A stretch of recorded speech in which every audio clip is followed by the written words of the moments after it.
If you've been watching any of my content in the past, you will know that I have a very strong focus on product research, because I find personally that if you have the right product choice, even if the other steps are not as smooth, you could still do really well. On the other hand, if you select a product that is not a good choice, you could have the best logo, the best packaging, the best product, and still struggle to become profitable. So in order to have a profitable business, you have to have the right product choice. In this video, we're going to dive into the 4 steps that it takes, from category selection to niche selection to finding product opportunities, and then also to do initial validations. This is what we're going to be doing in this video, and let's get started.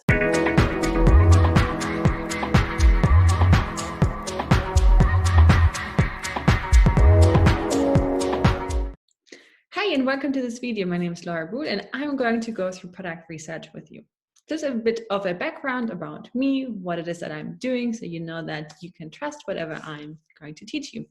Now, I've been selling on Amazon. I have also been coaching on Amazon, and I used to work for Amazon directly, coaching the top 100 sellers in Europe and being there as their support. So Amazon is absolutely my thing, and I love helping those that are just getting started, building their own brands and selling private label products on Amazon and beyond, of course. Okay, so let's get started. We need to find a product category first before we dive deeper into finding niches. There's some categories that are great to get started as a beginner and some that are not so great.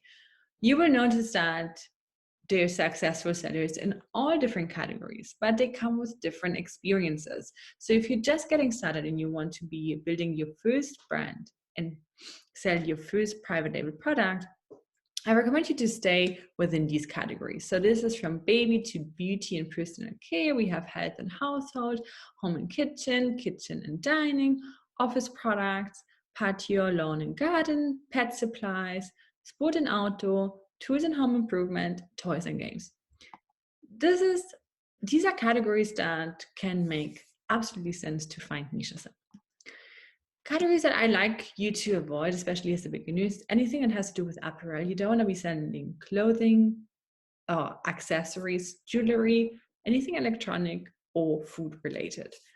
Those are products that are for a later stage when you have a bit more experience, and usually when you have a little bit more of a budget as well. Then what you need to make sure that whatever product you want to be selecting, that you go through the restricted product list. Super important. So these are categories to avoid. So let's go to the second step. So once you have selected a category, you need to be looking into niches.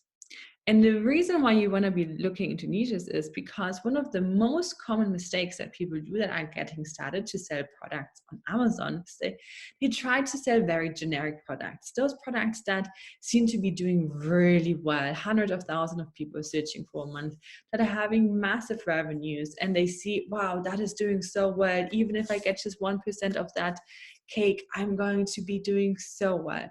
And it is a bit of a flawed thinking here, because even if you would just get a 1% of that market share, to get that 1% of the market share, often you have to spend a lot of money in advertising and so on, because if you're not visible on the first page, or if you're not visible through ads, even if you get some of the market share, it's oftentimes not profitable. Now, what can you do instead?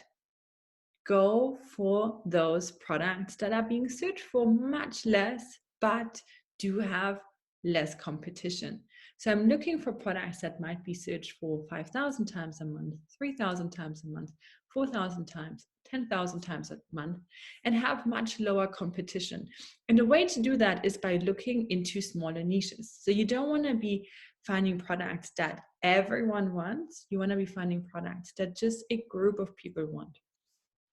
And the best way to find niches is really to look at things that are convenience buys, things that you cannot buy in a generic store usually, or you can't buy at your local supermarket. So you would have to go to a bigger department store. You would have to go to a special store to get those things. That is what I recommend the most. And in order to find ideas, niche ideas for yourself, here are some things that I like to look at. So I look into interest groups and I like to look into product solvers. Interest groups can be anything from hobbies to professions and so on. And in problem solvers, it's, as the name says, are products that solve certain issues, problems. So in order to find those niches, we look at what the problem is and what are products that people buy to solve those problems. Now let's look at some examples. For the interest groups, examples that I have put in for niches are like home brewing, for example, scrapbooking, card making. These are some hobbies that people have that require you to have multiple different products to create whatever the intended outcome is. Then problem solvers, I've been looking a lot into like organization. So I have a few organization examples. We have like pantry organization, cable organization, closet organization. So why am I looking at organization? Because the initial thought is, what are problems? A problem could be like a very unorganized pantry and people look for pantry organizers. Or people have like a massive cable salad that everywhere are cables. It doesn't look really appealing and they want to have a clean looking office. They're looking for cable boxes and so on. Another thing that could be, people have a lot of stuff in the closet. They want to have different hanger possibilities to organize the closet better. This is just an idea. Also, ideas could be people that are like very anxious or have a lot of stress, like they might want to have some products for stress release, like stress balls and things like that. So this could be a different angle to look at. Important is that you just look at what are common problems that people have, or what are problems that just some groups have. Like for example, older people, they might have problems putting on their socks. They might have problems in finding certain things. They need reminders, they need boxes for their medication and all that stuff. So you could be looking at going into a niche that caters older senior citizens that need help to manage their day-to-day. Once you have created a list of multiple niche ideas, that is when we can really go into finding product opportunities. Because Amazon is a search engine, we need to find products that people are specifically searching for with not that great of product results. So when people are searching for a specific thing, we need to be looking at, hey, how many people are searching for it and what is currently offered. There are, over the years, more software has been coming on the market, and there's specifically one software that I like the most is Helium 10. I've been using it for many years and I find it's the most reliable and most all-in-one software that I have found on the market. We're going to be using Helium 10 today as well to help us find product. I have put in a link for you to get Helium 10 at a discount. And a quick disclaimer, this is an affiliate link. However, this code can give you 50% off of your first month, which makes it very worthwhile because this software is really amazing. I would not dare to launch a product without using the software. And now that we have been looking at a few niches, and you might have already made your own list, we can then just copy whatever niche idea we have, and we will put it into a tool that is called Magnet. You can find it under keyword research, press on it, Magnet 2, and I'm going to show you how great this tool is. So once you put in your keyword, your niche word, in my case it's card making, and I'm going to have this tool search for everything that people are searching on Amazon that is related to card making. And that is really wonderful. The first time I got in touch with Amazon and selling on Amazon, 2014, this was not existent. Like, you were not able to search for how many people were searching for different search terms. And this is so wonderful, such an amazing tool, because if we know how many people are searching for something, we can then really find out what products are going to make sense for ourselves or not. Okay, so let me show you what happens. So once I type this in, it's going to show us keywords that are related to it. So here we see a lot of keywords, more than 4,000. And we see when we look at the search volume that some of it, search volume is very low, 200 people a month are searching for something, or 419. So we don't need all of those keywords. It's going to be a bit much to go through everything. So we're going to be using these filters here. So let's filter it by search volume. We want to find keywords that have at least 2,000 in search volume and a maximum of around 15,000. I switched those numbers up a little bit. You can go as low as 1,500, or you could even start high, saying, okay, at least 3,000. And then when it comes to the maximum search volume, I wouldn't go higher than 20,000, because that can often indicate that a niche is going to be either very trendy, or it might also indicate that it's going to be very competitive. Once we apply this, we can look at how many keywords are left, 112. This makes much more sense to looking through it. Okay, so let's see what is coming out here. I'm going to sort this by search volume. Everything that has a brand in it, we're going to delete it. Scrap booking paper, okay. Craft kit, greeting card, assortment box. So you'll see that there are quite a few different things that are coming up related to what niche we are looking into.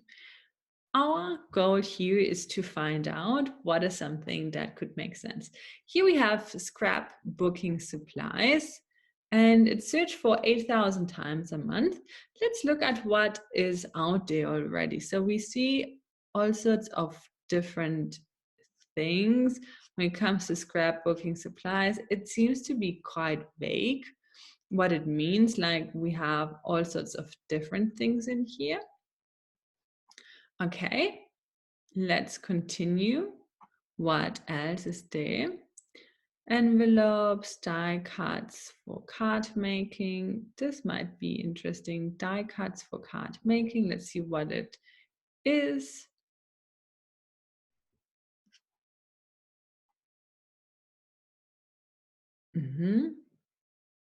Okay, interesting. This is something that people seem to be searching for quite a bit. Let's continue. Card making supplies.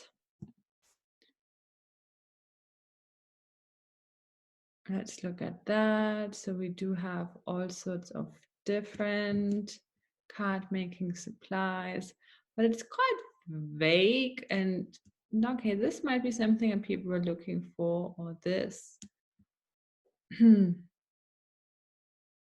This one here. But still, it looks like there's a bit of room for improvement. Wood burning stencils. Okay, wood burning is then a different type of hobby as well. Interesting. What else do we have? Embossing and so on. So I think you'll see what I'm doing here. So I'm pretty much just going through whatever I find to see what is it that people are specifically searching for. We see A7 envelopes are being searched for a lot of different things that are being really searched for here. A card making kit. Okay, we see a few things being offered, but we don't really see that many kits. Here we do have another DIY card crafter kits. This looks more to be for kids. Okay. Interesting. So let's go to the next step. So now let's look at our initial validation on the Amazon page. A full validation is going to be in a separate video, but let's do a few things to understand, hey, is this going to even make sense, or is it not going to be making sense at all? First thing we need to be looking at is the keyword easy to understand. So let's take the example of card making kit. Is this a keyword or a search term easy to understand? Yes. Someone is looking for a kit to create their own cards. We're not knowing exactly if they're looking for grown-ups or for kids, so this is not 100% clear right now, but we can understand that they want to be making cards, and they're looking for a kit to have everything together. Okay, so the first thing we have. The second is the price between $15 to $35. This is something to look at on the page. So we scroll through and we see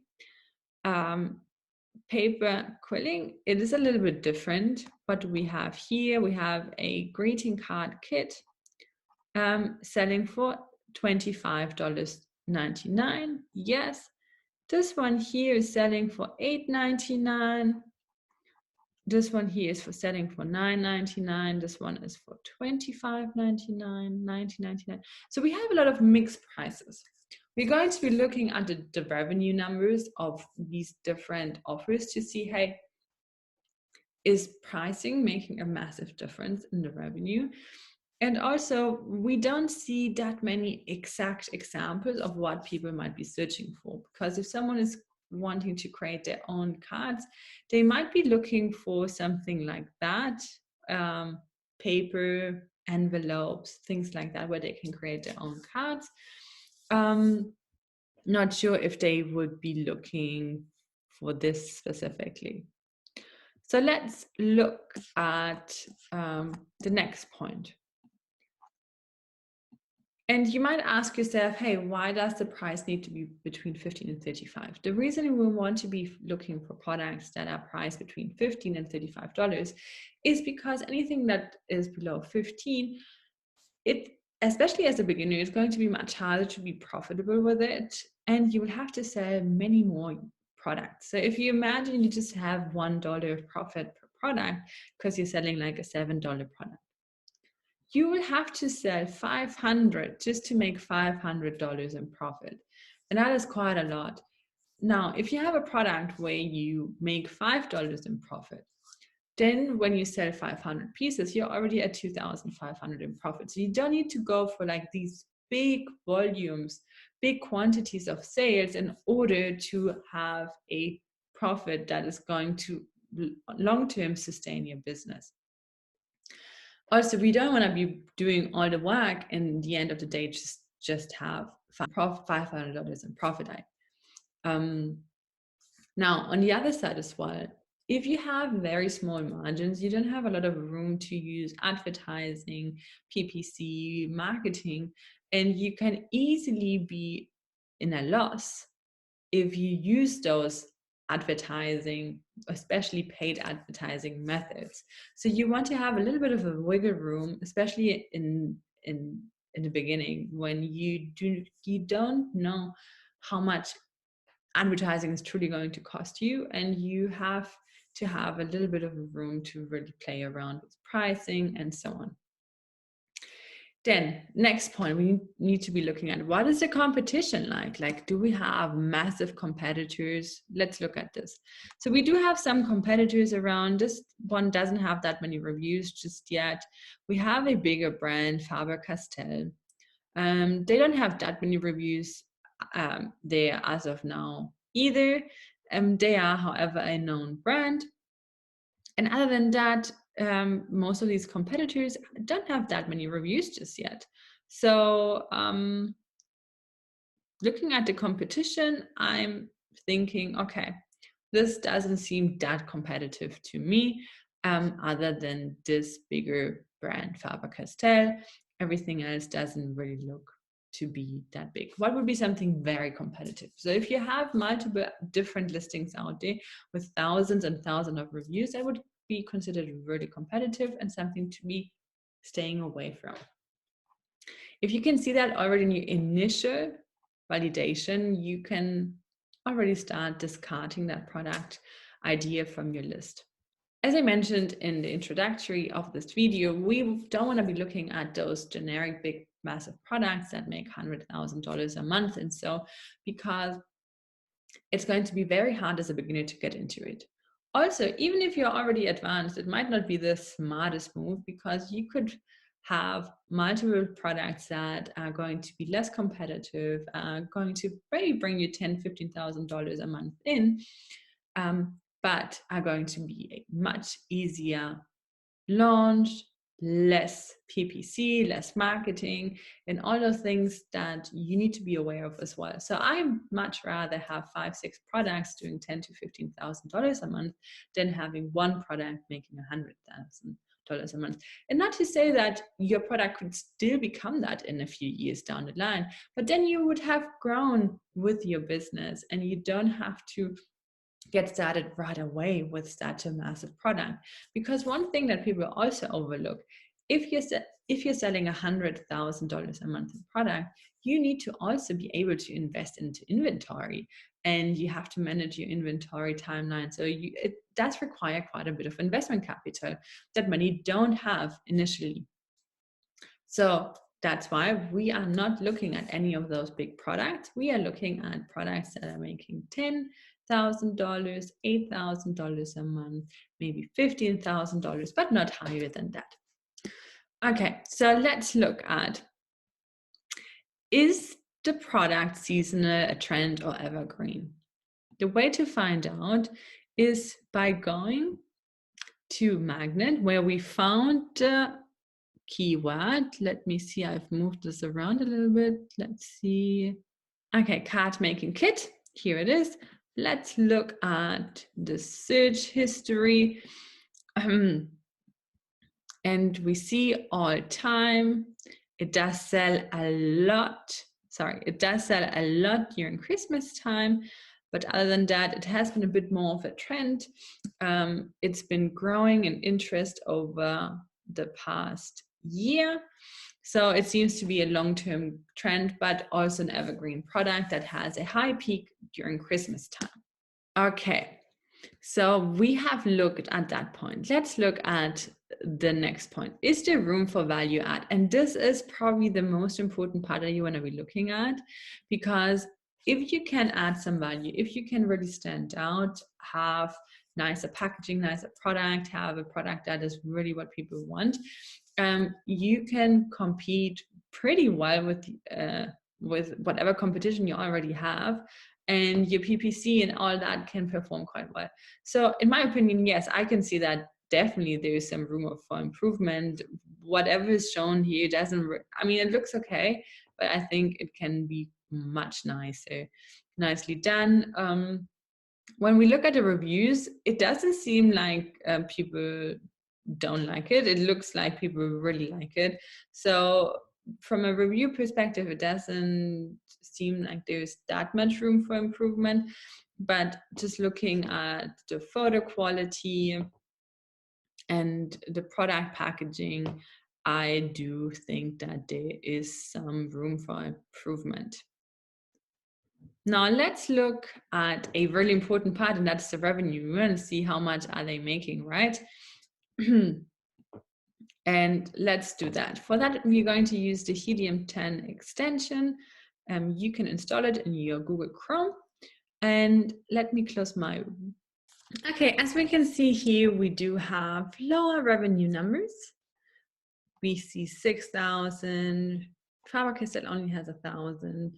5,900, 6,000, 5,000. So this is a pretty comfortable lower entry product with a good search volume and multiple offers offering it for more than multiple offers making more than $5,000. Looking at those numbers, we could put this product on our list to look further into. Okay, so now we do have a few product ideas, and we have done an initial validation. An initial validation is not going to be enough to determine if this product is going to be making sense or not. It's going to give you a good indication if that product might be something worth looking further into. Once you have identified some product ideas that are worth looking further into, that's when you do a full validation.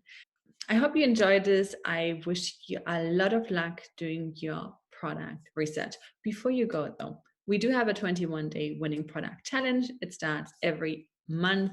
And if you want to take it a step further and really learn in depth how you can find your winning product and do it together with another group of people that are also searching for their winning products, do join us. We do have a link down below as well. I wish you a lot of fun and see you next time. Bye for now.